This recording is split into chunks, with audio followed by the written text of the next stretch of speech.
otu anaghị ya nkiri ka a na-ekiri obodo a na-eji ya eri ozu mbanụ ọ bụ otu aka mọba makpakpa ibesa anabata gị n'egwu ala anyị n'ụlọ mgbasa ozi Anambra Broadcasting Service Ọka. Egwu ala anyị bụ egwu ụlọ mgbasa ozi a wepụtara iji wee nye aka n'ụzọ pụrụ iche ịkwalite omenala anyị bụ ndị Igbo maka na ọ bụ ụmụ onye nwere ka o ji ala aka ụmụ onye nwere ka onye ji ana aka onye kpọkọ ọba ya mkpọkọrọ agbata obi eji ya wee gbuo nso n'aka ndị otu egwu anyị na ha ga-anọrị ndị otu egwu ọdịnala isiela agụrụzi Igbo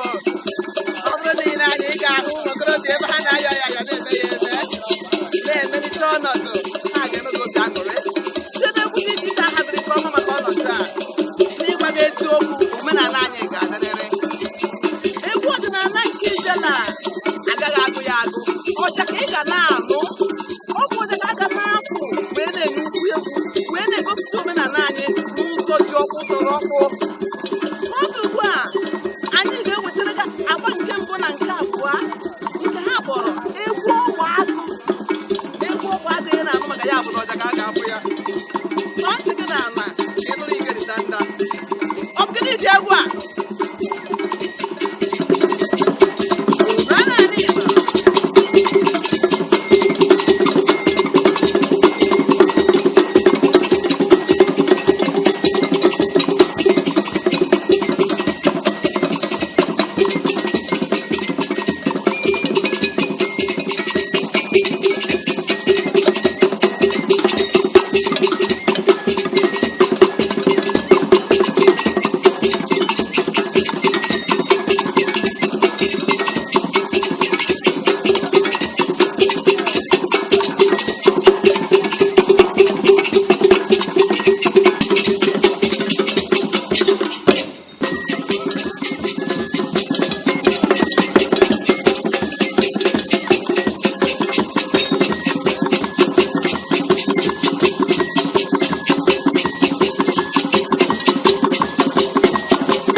tata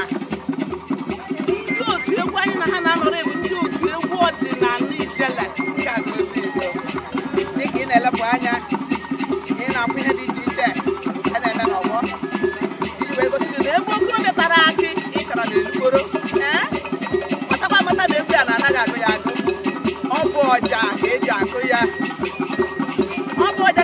ya, wee were ya na-enye ntụziaka ụkwụ egwu dị iche iche a na-azọ n'ọmarịcha igwe a. Ka ọ dị ugbu a, anyị ga-ewetara gị egwu a ọgwụ agụ agba nke atọ na nke anọ iji wee gosi gị na omenala anyị ga-adịrịrị. Ọ bụ gịnị ji egwu a?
ọnọdụ gị mere gị obi ụtọ